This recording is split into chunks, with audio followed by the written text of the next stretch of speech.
¿no? Algo que puede tener un uso médico muy importante. Así es.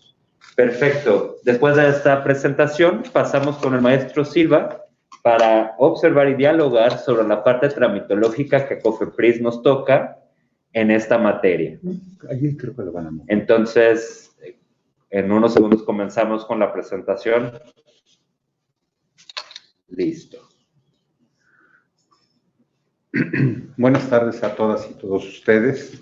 Después de haber escuchado la docta exposición del compañero Sadiki, me corresponde en esta oportunidad hablar sobre el marco regulatorio de este estupefaciente que hoy, después de haber escuchado la última parte del doctor Sadiki, encontramos con que ya no es el diablo, dejó de ser el diablo, y ahora prácticamente se convierte en un ángel o en una posibilidad de curación para muchos males que afectan a la humanidad.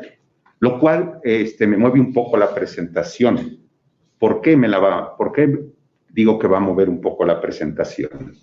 Porque en efecto hay una regulación sobre los estupefacientes a nivel internacional que deriva de una serie de convenios y tratados internacionales que los países signan para asegurarse el tema del tránsito de los estupefacientes desde un punto de vista de la legalidad.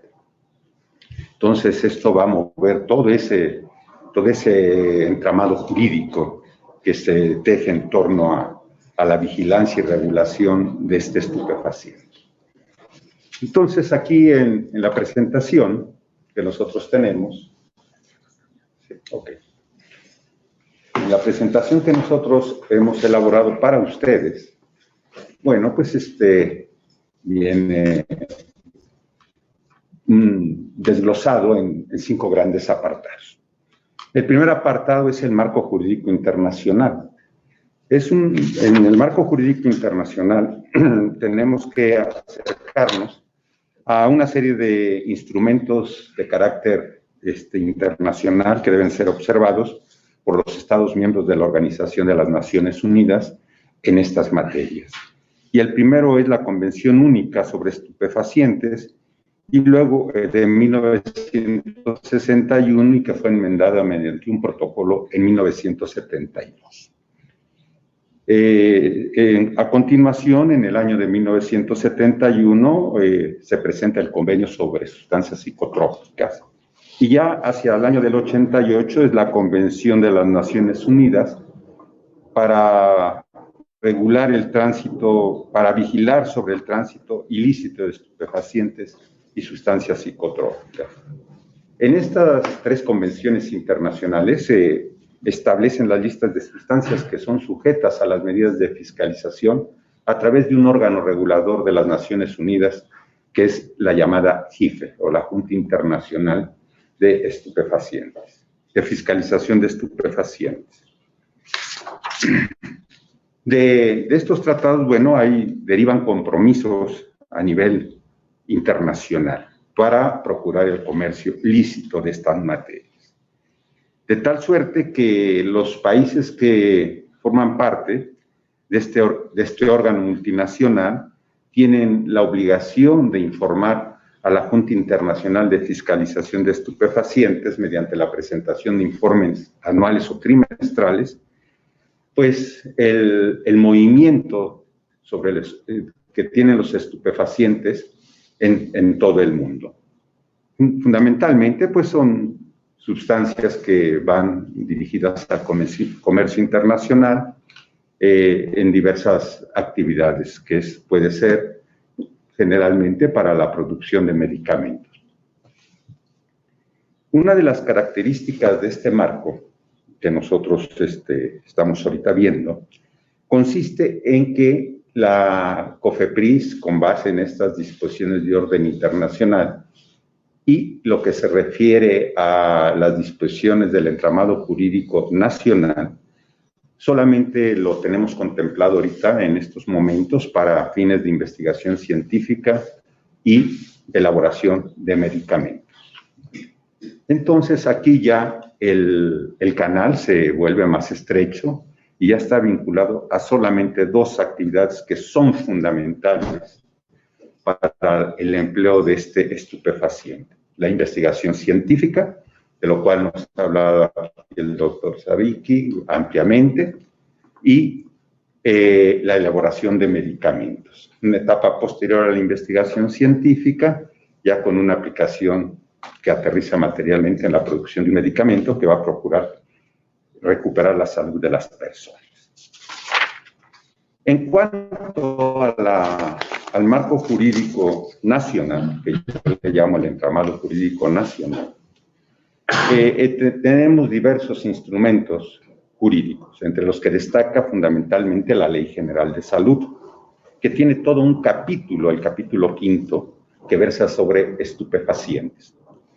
En esta Ley General de Salud, hacia el año del 2017, para ser exactos, en junio del 17, el Congreso de la Unión se reunió para revisar esta Ley General de Salud y producto de esa reunión desembocó en la reforma al artículo 235 bis, que indica a la Secretaría de Salud el diseño y la ejecución de políticas públicas para el uso medicinal de los derivados farmacológicos de la cannabis. Me quedaré en cannabis simplemente para no entrar en las distinciones y crear más confusión. Entonces, derivado este tema, ¿no? Entre los que se encuentra, como ya lo explicó también aquí el doctor Sadicki, el tetrahidrocannabinol, sus isómeros y sus variantes estereoquímicas. Y así para normar en la ley quiere decir regular, conducir, dirigir, ordenar la investigación y la producción nacional de los mismos. Entonces, en el artículo 237, en esta revisión a la Ley General de Salud, se eliminó la prohibición sobre la cannabis sativa índica americana o marihuana. ¿Cuáles fueron sus implicaciones? Pues faculta a la Secretaría de Salud, a través de la COFEPRIS, el diseño y la ejecución de políticas públicas para regular el uso medicinal de los derivados farmacológicos, entre los que destaca el THC. Se va a permitir la siembra aquí entre un terreno un tanto escabroso, porque puede provocar muchas preguntas, pero finalmente hay que tratarlo. Es la siembra de la misma planta, el cultivo, la cosecha, la elaboración, la preparación, en fin, todo el periplo que implica desde sembrarla hasta cosecharla, extraer la sustancia activa, que es el THC, para la utilización, empleo de la misma para fines médicos y de investigación científica. Este es en esta parte muy importante que ver, ¿no? Otro de los instrumentos jurídicos que nos orienta a nosotros para la regulación de este elemento consiste también en el reglamento de insumos para la salud, que en 3 capítulos, el segundo, el quinto y el sexto, nos da la pauta para ir construyendo, de hecho ya está construido, toda la ruta que debe de seguirse para la adquisición lícita de este producto, de esta materia prima. También tenemos, ahora sí, el reglamento de la Ley General de Salud en materia de control sanitario para la producción, investigación y uso medicinal de la cannabis y sus derivados farmacológicos. Esto es muy importante. Fue publicado apenas recientemente, el 12 de enero del presente año. Es toda una aventura. Toda esta ley es haber llegado a la meta después de haber transitado un camino muy difícil, muy difícil. Entre estas cuestiones que aquí debemos mencionar, hay casos dramáticos, hay casos de lucha individual y colectiva que llegan a plasmarse en este reglamento para que la cannabis sea vista ahora como la posibilidad de que la gente obtenga de nueva cuenta su salud, recupere su salud. Y hago referencia a un caso que fue conocido como el caso del niño Carlos, la madre, una señora muy esforzada, al ver el estado de salud de su hijo, en verdad triste, dramático, enfrentó toda una serie de obstáculos y logró la obtención de que se revisaran estos temas. Logró también de que la COFEPRIS, por medio de la resolución de la Suprema Corte de Justicia de la Nación, que en pleno atrajo ese caso estando en revisión, pues impulsó la creación de este reglamento. Y bueno, el reglamento está aquí y la señora por fin obtuvo, porque así lo determinó el reglamento, así lo determinaron las leyes vigentes, el acceso a este medicamento con THC, conteniendo THC, para que su hijo sea atendido de la mejor manera. Entonces, el marco jurídico nacional, bueno, pues implica el cumplimiento de todo un procedimiento para la obtención de este insumo tan importante. ¿Cuál es la importancia de la regulación de la cannabis? He tratado de resumirlo en 4 partes, que considero que son las más destacadas para acceder a esta materia. El uso médico de preparados derivados de la planta cannabis, ahí me quedo, tiene una larga historia, sin embargo ya era muy limitado cuando en 1961 se incluyó como droga, cuando no tenía todavía el planteamiento de usos médicos. Yo recuerdo aquí cuando tuve la fortuna de conocer a mi abuelo, y fue revolucionario, ahí en las fuerzas de Venustiano Carranza, y entonces decía que los de las tropas eran bien marihuanos, y ya viene desde entonces una estigmatización de esta famosa planta. Sin embargo, bueno, pues esa visión ha ido cambiando con el tiempo y sobre todo en los últimos 20, 30 años se han logrado avances significativos en la posibilidad de un empleo bien orientado, bien dirigido, hacia la obtención, desde luego, de resultados positivos para la salud de los habitantes de este planeta.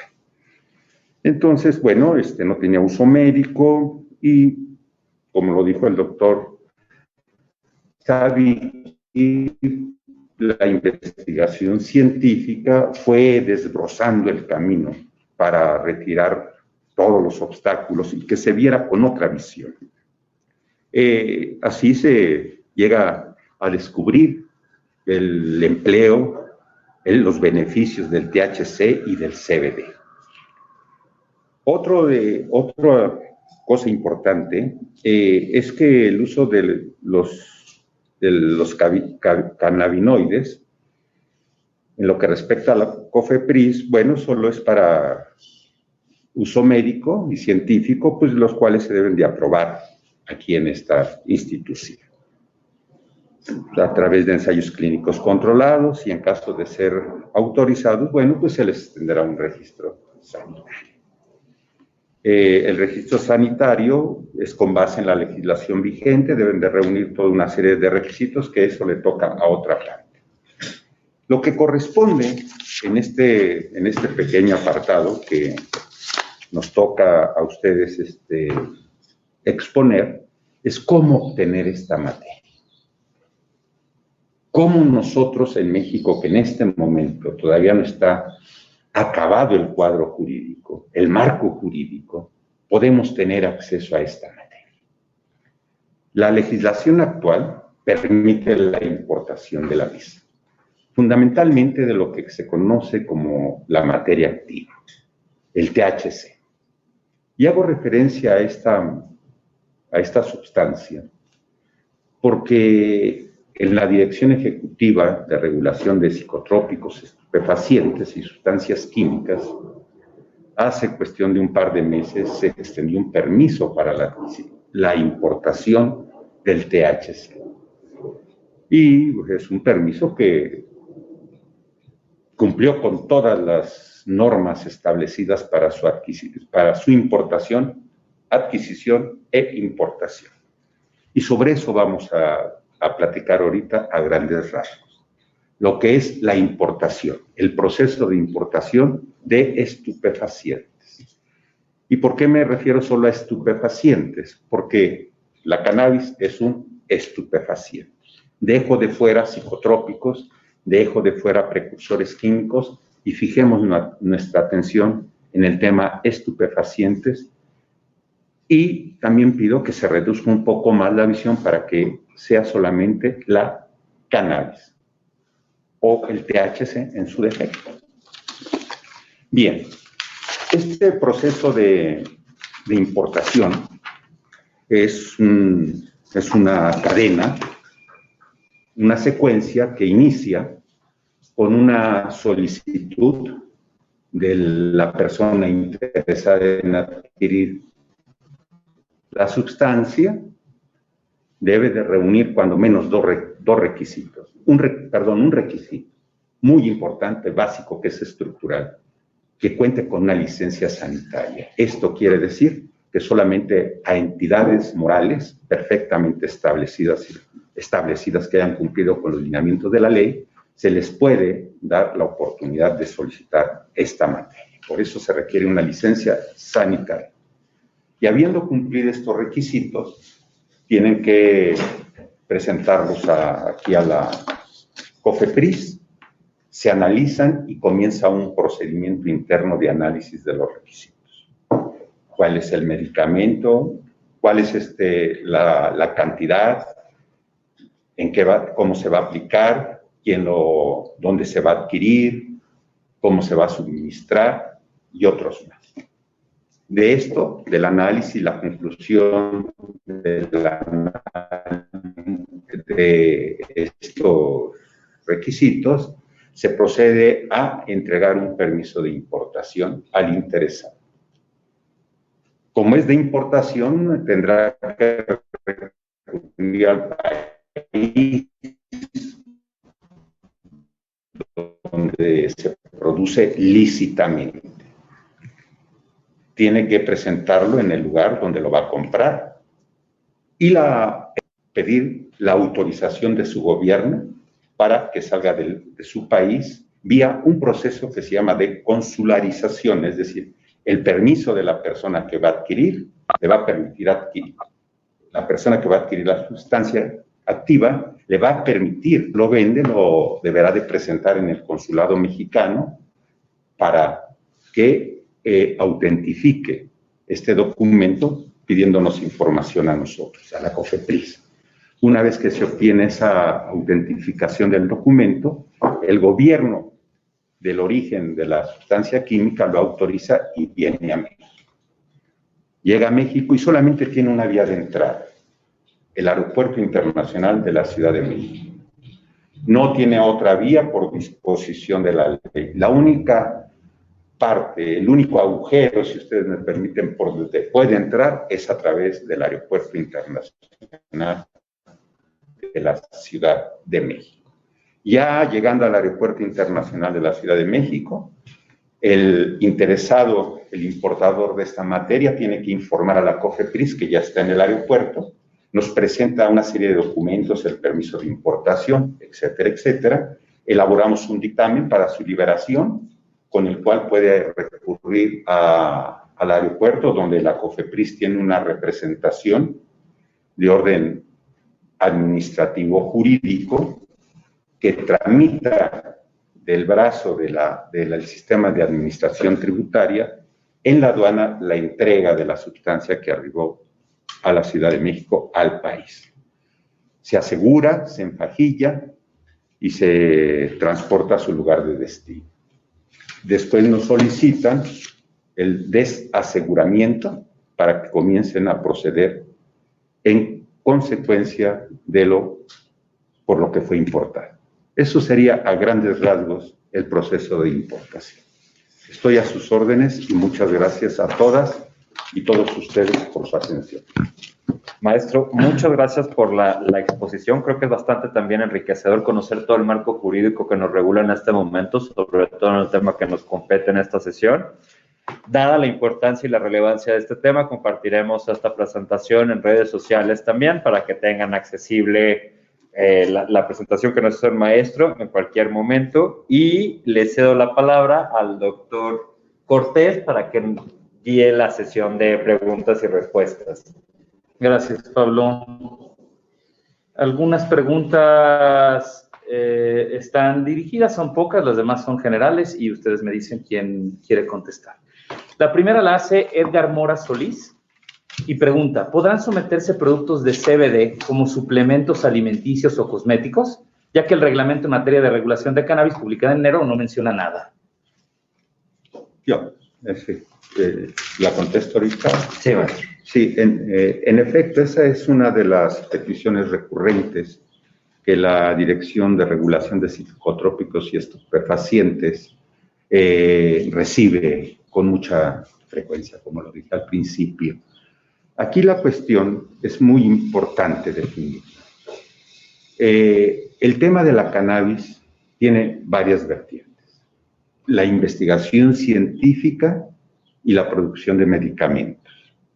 El uso lúdico y el uso industrial. Los dos primeros están perfectamente regulados, como ustedes lo escucharon, en las normas jurídicas mexicanas. Y hay todo un procedimiento. En cuanto al uso lúdico, pues es un tema que está a discusión todavía en el Congreso de la Unión y que ya los legisladores tendrán que tomar la decisión que corresponda en el momento indicado. Pero queda algo que es muy importante en la discusión, el uso industrial. Y lo que usted está preguntando es sobre el uso industrial en concreto. Porque se hace el planteamiento para la producción de los elementos que usted menciona y su comercialización posterior, pues estamos hablando indiscutiblemente de un proceso industrial. En términos generales es un proceso industrial de objetos que son puestos a la venta y que contienen algún derivado de la cannabis. Ese tema no ha sido resuelto y no está resuelto, y yo creo que es una de las cuestiones que posteriormente el legislador tendrá que abocarse a trabajar. Más que el Poder Ejecutivo, es una decisión del legislativo si le entra o no le entra al toro. Tendrá que legislar sobre esa materia con base en sus atribuciones legales, ¿no? Sin embargo, bueno, también el señor presidente, como titular del Ejecutivo Federal y del Gobierno, pues también tiene la facultad constitucional de promover iniciativas de ley. Pero hasta ahí nos quedamos. En este momento no hay regulación para el uso industrial. Gracias, maestro. La química Norma Ofelia Martínez pregunta, hablando de medicina cannabinoide, si un profesionista no médico, nutriólogo, psicólogo o incluso un administrador o un abogado, por ejemplo, toma un diplomado en medicina cannabinoide, ¿legalmente se puede llamar a sí mismo médico? Yo pienso que no, pero escuché a una nutrióloga en la radio y hablaba de ella como si fuera médico. ¿Qué nos pueden comentar para no dejarnos sorprender? Sí, interesante la pregunta, yo creo que es muy válida. Incluso implicaría una usurpación de funciones el hacerlo de esa manera, ¿no? Lo que nosotros hemos contemplado es que va a haber, digamos, dos niveles distintos de control. Probablemente para las sustancias, y como bien decía aquí el abogado, si bien ya se ha emitido y se ha publicado el reglamento, pues todavía faltan las normas oficiales mexicanas y las guías clínicas, y todavía faltan varias leyes secundarias para que esto pueda volverse una realidad práctica, versátil, ¿no? Entonces, lo que estamos nosotros contemplando, o como se contempla en este reglamento, es que hay dos niveles de control. Lo que tiene que ver con productos que contienen exclusivamente CBD están sujetos a un control realmente laxo, pero para los médicos que tengamos en un futuro la capacidad para utilizar el THC específicamente, tenemos una situación como el día de hoy la tienen los médicos paliativos o los anestesiólogos, que si ellos quieren prescribir sulfato de morfina o codeína, lo pueden hacer con un recetario, con un código QR que tiene un control muy estricto. Y en ese sentido, ya estamos el día de hoy en la CONADIC, junto con Conocer, junto con la Universidad Autónoma de la Ciudad de México, trabajando en el estándar y la evaluación del médico canábico para que pueda convertirse en una figura también con personalidad legal y será el que pueda tener un recetario que le permita prescribir compuestos con THC por arriba del 0.3%. Excelente, muchísimas gracias. Alejandra Medina pregunta, ¿qué necesito para registrar un medicamento derivado de cannabis? ¿Qué homoclave tocaría y qué lineamientos debo seguir? Creo que me toca a mí, ¿verdad? Sí. Vaya, esto sí es un torito, ¿no? Un torito que se le puede dar un muletazo también. Bueno, antes que nada, la elaboración de un medicamento, pues tiene reglas perfectamente delineadas para producirse. Debe de presentarse un protocolo de investigación del medicamento que usted pretende elaborar, pero sobre todo si va a contener el tema de la sustancia activa de la cannabis, pues deberá de recurrir a la solicitud de un permiso de adquisición de la sustancia activa con la orientación de investigación científica en primer lugar y ya después entonces sí entrarle a la producción de un medicamento. Esa sería la respuesta. Muy bien, muchísimas gracias. La siguiente pregunta dice, ¿cuál va a ser la clasificación reglamentaria de los productos que contengan CBD, ya sean aceites tópicos o cremas? ¿Se clasificarán conforme al contenido de CBD o se indicarán únicamente como medicamentos? Creo que esta es una de las respuestas que todavía no podemos solventar a cabalidad. Tenemos un proceso importante en donde tenemos que armonizar muchas otras normas, reglas, el Código Civil, ¿no? Para que no haya contradicciones, ¿no?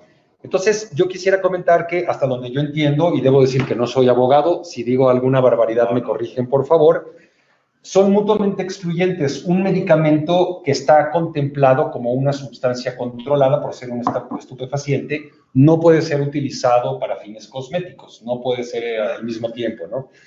Entonces, como ya lo dije, probablemente el CBD vaya a tener muy pocas regulaciones. El día de hoy, en Europa, en los Estados Unidos, esto ha tenido realmente una explosión rampante y hay, bueno, lechitas de chocolate con CBD y hamburguesas con CBD y barniz para las uñas con CBD y todas las demás presentaciones que ustedes se puedan imaginar. Quisiera comentar también, añadido a ello, que para fines de importación y exportación esto se podrá hacer única y exclusivamente con aquellos países que ya tengan normas que permitan hacer la importación y la exportación y que no incurran en esto de manera ilegal, ¿no?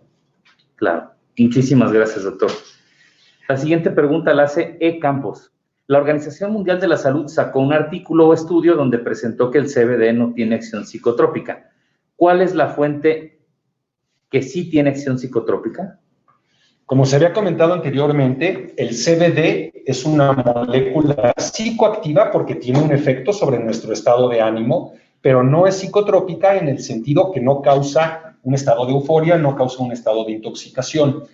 Para aquellos que están escuchándonos ahorita y que estén en la parte científica y que hayan alcanzado mucha profundidad en sus investigaciones, en su análisis bibliográfico, por ahí hubo una temporada hace unos años en donde se hablaba que cantidades muy altas de CBD en condiciones estomacales, con el pH y la temperatura del estómago humano, podría cambiar a THC. Pero esto nunca se pudo comprobar y no sucede en el cuerpo humano, pero sí en un ambiente de laboratorio, ¿no? Entonces, añadidamente quisiera yo comentar que las personas que decidan o que por parte del médico se les prescriba medicamentos con CBD, tienen que para detectar cannabis, arrojarían un positivo al estar tomando CBD, aunque no tuviera el elemento psicotrópico. Claro, excelente. Laura Verónica pregunta, requisitos que deben tener los establecimientos que investiguen, desarrollen y fabriquen productos del tipo. Bueno, esta es una pregunta que tiene una respuesta también igual de corta. Deben de tener una licencia sanitaria expedida por la COFEPRIS con el cumplimiento indiscutible de todos los requisitos que ello implica una instalación, la revisión de las instalaciones, pero concluye una licencia sanitaria con responsable médico. Gracias. A través de nuestro canal de YouTube, que como ustedes saben, estamos transmitiendo en streaming, Laura Patricia Garza nos pregunta, ¿el CBD es considerado un derivado farmacológico? Yo pensaría que sí, sin tomar en cuenta que no traigo aquí la farmacopea y las definiciones textuales, pero definitivamente el cannabidiol es un derivado farmacológico del aceite de la planta de la cannabis. Perfecto, gracias. Hay una pregunta que se sale un poquito de el tema central, pero bueno, nos pregunta Francisco Oretz. Hable del proceso de autorización, bueno, nos pide que hable del proceso de autorización de medicamentos para uso veterinario con CBD y THC. Sí, esto es muy interesante porque cuando hablamos en el reglamento aparecen como figuras aquellas personas que se dedican a la atención en salud. Entonces, probablemente nutriólogos, odontólogos, incluso algunos terapeutas vayan a poder incluir dentro de su práctica el manejo de algunos compuestos que contengan CBD, ¿no? Perfecto. Y los veterinarios, perdón, cierto, el punto era el veterinario. Sí.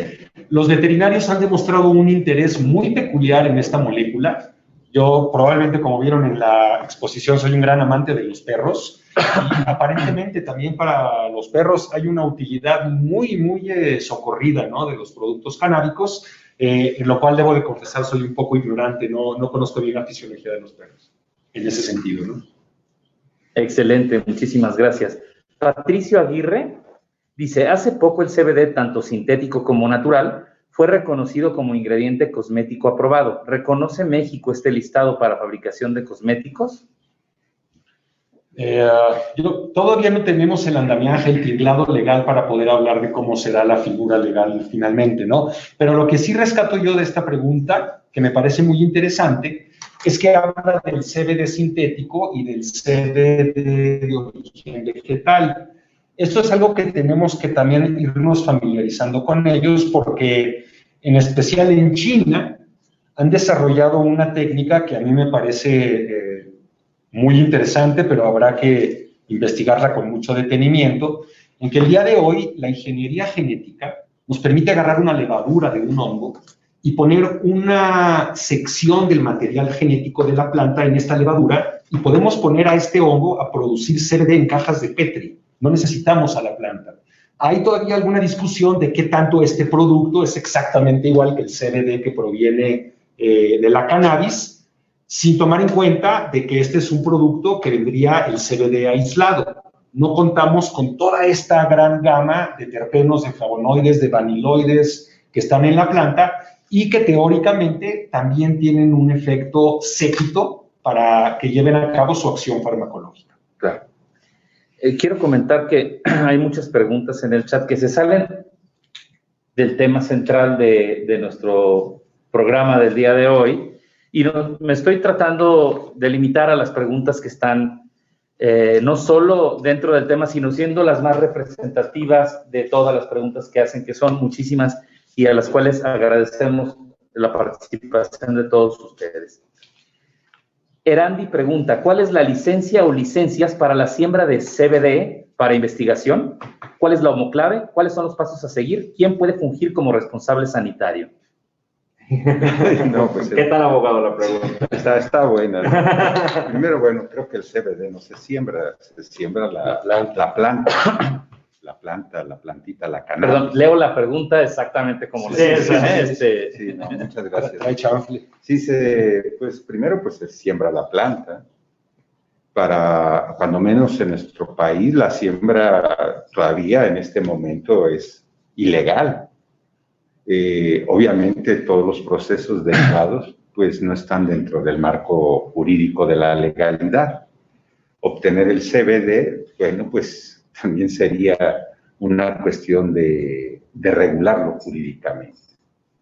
En ese sentido, pues, la respuesta sería, en tanto no exista un marco legal que regule desde que se pone la semilla hasta que se obtiene un aceite, pues simple y sencillamente es una cuestión, en estos momentos, que está fuera del marco de la legalidad. Que no hablo de la ilegalidad ni de la ilicitud, simplemente no está regulado. Gracias. Y yo también, si me permiten, Sí. rápidamente quisiera agregar un punto al respecto. Si es que no lo olvidé ya, espérenme, porque andaba yo sobre de ello. Cuando hablamos de este tipo de procesos, de procedimientos que van en toda la cadena, y hay que hacer notar que los convenios internacionales que hemos firmado como mexicanos habitualmente ponen todos los verbos de la Real Academia de la Lengua Española están allí. Producir, vender, suministrar, acopiar, almacenar, transformar. Lo único que no estaba prohibido era el consumo, interesantemente, ¿no? Pero entonces hay que pensar en una parte de los procesos como, por ejemplo, si yo soy una persona que tiene un área delimitada, porque todo esto va a estar regulado, debemos de considerar que México tiene condiciones tan óptimas para el cultivo de esta planta que necesitamos forzosamente que Agricultura y otras secretarías intervengan, porque puede ser tan redituable en algún momento que pondríamos en peligro la producción de otros alimentos básicos en nuestro país. Y la cannabis es un cultivo que requiere mucha agua y es un problema muy agudo que como mexicanos estamos viviendo el día de hoy. Pero una vez de que yo tenga este permiso en ciertas hectáreas, en un invernadero o a cielo raso, que yo empiece a cultivar esta cannabis para obtener CBD, ¿qué hago con lo que sobra? Porque eso también está normado. Todos los desechos, todo el byproduct que salga de la transformación de la planta para obtener estos productos, tiene también un destino totalmente especificado, tiene que ser destruido, y que interesantemente quiero comentar que ojalá y podamos revertir esto, porque como ya lo decía, la cannabis tiene uno de los beneficios importantes desde el punto de vista biológico que nos puede ayudar a salvar al planeta en cuanto a la capacidad de biomasa que tiene para generar y muchos otros productos, ¿no? Entonces, no deberíamos de destruir los residuos de la planta, sino deberíamos de convertirlo en papel o en ladrillos o en tela. Entonces, una vez más, esto es una cadena muy amplia que viene desde la obtención y la certificación de la semilla, que esto se hace con un código de barras que se puede acompañar absolutamente el proceso, hasta el punto final de venta en la farmacia, donde el ciudadano adquiere el medicamento. Interesante. Oscar pregunta, ¿cuál es la fracción arancelaria para importar cannabinoides? Es una pregunta que... Estamos aduaneros aquí. Sí, derecho aduanero y todo el tema. No, la verdad, en este momento no lo tengo a la mano, pero si gustan, les doy el correo electrónico de su servidor y respondo por el mismo correo. Mi correo es csilva, C de César, silva, @cofepris.gov.mx. Muchas gracias. Muchas gracias. Pregunta Moshe Morningstar, así se llama. ¿Hay forma de regular a algunas empresas que ofrecen capacitación en marco jurídico de CBD? Comento esto porque lamentablemente ha habido mucha desinformación por parte de colegas y bufetes, donde unos dicen que sí puede entrar como suplemento y cosmético y otros que no. Hay que homologar criterios entre lo que se dice y hace fuera y lo que enteramente debe hacer la autoridad. A mí me gustaría agregar un punto en esto para todos los que nos están escuchando. Justo estas sesiones son para evitar ese tipo de vacíos que existen entre regulador y regulado, para que directamente conozcan cuál es la regulación vigente, directamente conozcan cuáles son los limitantes, y como el abogado lo ha expresado a lo largo de la sesión, hay ciertas industrias que aún no están reguladas.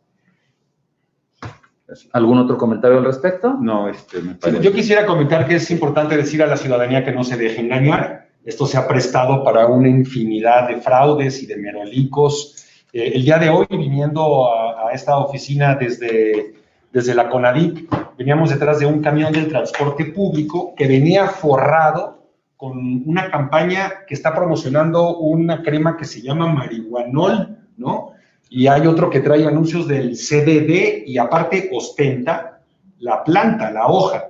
Esto es algo que está totalmente prohibido bajo el reglamento. No se puede hacer ningún tipo de promoción ni de publicidad a esta planta, a estos productos, y no se puede utilizar la hoja lancelada que todos conocemos de la planta, porque aunque se ponga en un circulito cruzada, alude a la planta.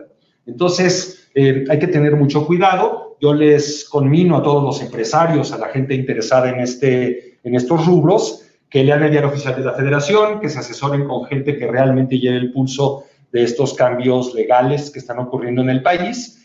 Y yo sé que todo el mundo se encuentra ahorita en el arrancadero, pero quisiera pedir un poco de paciencia. Esto es un proceso que ha llevado muchos años. Roma no se construyó en un día y con toda seguridad en este año, en el próximo, tendremos una legislación, una regulación sobre cannabis para usos médicos y de investigación mucho más fácil, aplicable y comprensible. Creo que acaba de responder la siguiente pregunta que hace Raúl G. Maestro quería añadir.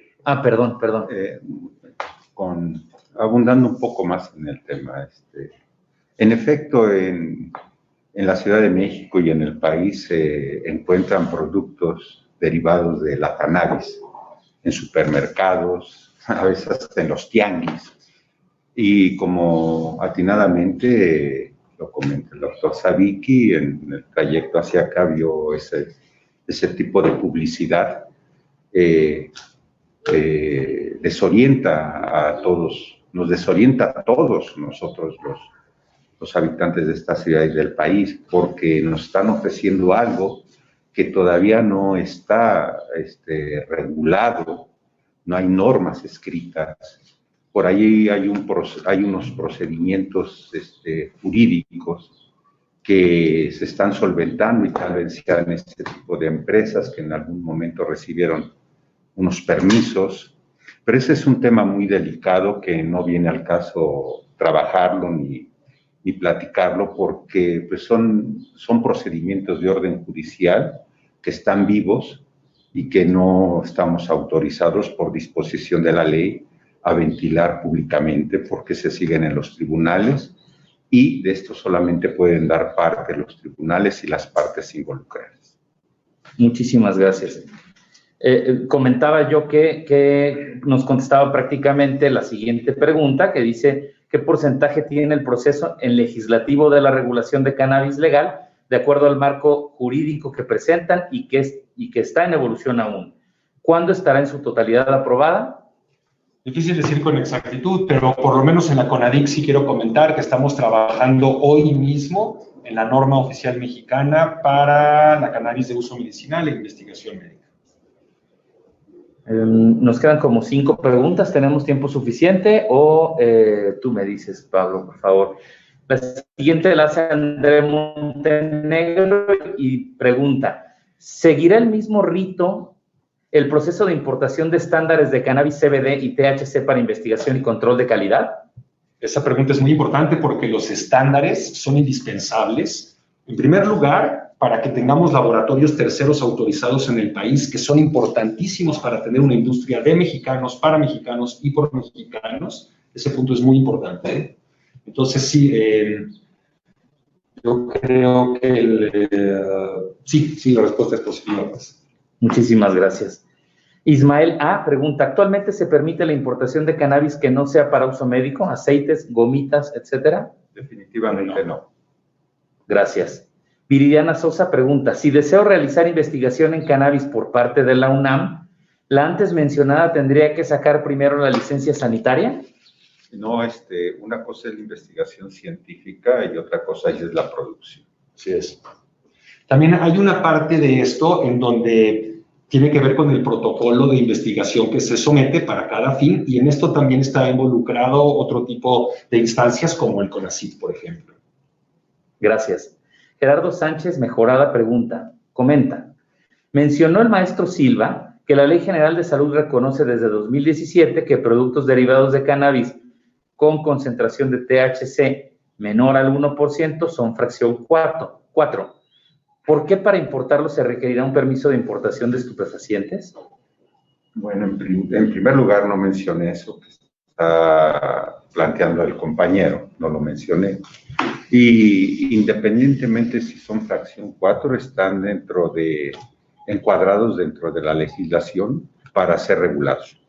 Yo quisiera decir también que esa es una discusión de un artículo que se trató de modificar a la Convención del 61 en el evento en el que yo les platicaba, y esta no pasó, porque había una preocupación en el sentido de que una tonelada de planta que tiene menos del 1%, procesada adecuadamente, puede darnos un montón de THC, y en ese sentido hay una potencial desviación del producto hacia el mercado no médico, ¿no? Claro. Creo que es la última pregunta. Ismael A. dice, ¿debemos evitar adquirir productos con CBD que actualmente se comercializan en México con CBD, dado que aún la normativa no los contempla? Bueno, yo no diría que no los adquieran o que los adquieran, sino simplemente que sean cuidadosos en lo que van a realizar, la actividad que van a realizar. Y sobre todo, bueno, pues como no están regulados en México, no sabemos la procedencia, no sabemos sus calidades, ignoramos muchas cuestiones sobre los mismos. Yo creo que la persona debería de pensarlo con mayor detenimiento antes de hacerlo. No digo que pongan en riesgo su salud, su vida, sino simplemente que apele a su conciencia, a su reflexión, para que determine en el ejercicio de su libertad si lo adquiere o no lo adquiere. Yo quisiera abundar un tantitito sobre ello. Con todo este proceso, esta línea de tiempo que hemos visto aproximadamente también que el abogado nos hizo ver, hubieron 2 tiempos en los que se emitieron permisos para importar CBD. Digamos que en la primera generación, como por ejemplo en el caso de la compañía de HempNets, esta compañía obtuvo el permiso para traer el medicamento aislado de CBD y el día de hoy lo sigue haciendo. Ellos tienen todas las de la ley y bajo un esquema que ellos proponen con un abogado y bajo el amparo y todo lo demás, pueden vender lícitamente un producto de buena calidad que está al alcance de la gente. En ese sentido, sí es importante comentar que la segunda generación que hubo, que se emitieron estas 63 famosas licencias, que se revocaron un tiempo después, quedaron sin ningún efecto, ¿no? Entonces, sí hay un pequeño número reducido de productos de CBD que están certificados y que están en México con un tránsito lícito, claro, que llegaron aquí, pero probablemente no todos. Y una de las situaciones que no solo en lo tocante a la cannabis, sino que se está volviendo realmente una pesadilla a nivel mundial, sobre todo por la presencia de los fentanilos, el cristal metanfetamina y las drogas de diseño, es que el día de hoy los correos, las empresas de paquetería y los chavos que andan en moto repartiendo por toda la ciudad se han vuelto la manera más socorrida para distribuir estas sustancias y bueno, pues es un acto de narcomenudeo, ¿no? Por supuesto. Pues así concluimos la sesión de preguntas y respuestas. Adelante, Pablo. Muchísimas gracias, doctor Cortés, por dirigir esta parte de la sesión. Gracias a ambos por esta conversación. Me gustaría decirles a todos los que están con nosotros en este momento que en definitiva retomaremos este tema cuando salga la nueva legislación. Yo espero contar con CONADIC también en estas sesiones y que saquemos algo en conjunto. No sé si quieren agregar algo más para despedirnos. Nada más que pues yo les pediría a ustedes que no se dejen sorprender por todas aquellas personas que le ofrecen, con perdón de la expresión, el oro y el moro, sino que se mantengan alertas, le den seguimiento a la información, a una información fidedigna y desde luego lo que es importante, mantenerse profundamente informado.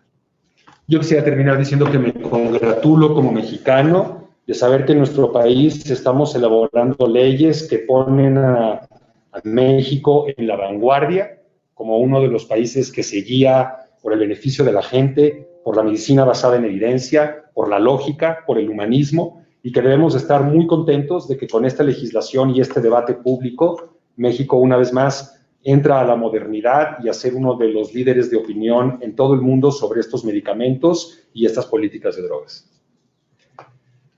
Muchas gracias a todas y a todos por acompañarnos en esta sesión. Los esperamos el siguiente jueves a las 5 de la tarde. El próximo tema también será de sumo interés y también es de mucha inquietud, lo detectamos desde COFEPRIS, que es un tema que despierta muchas preguntas.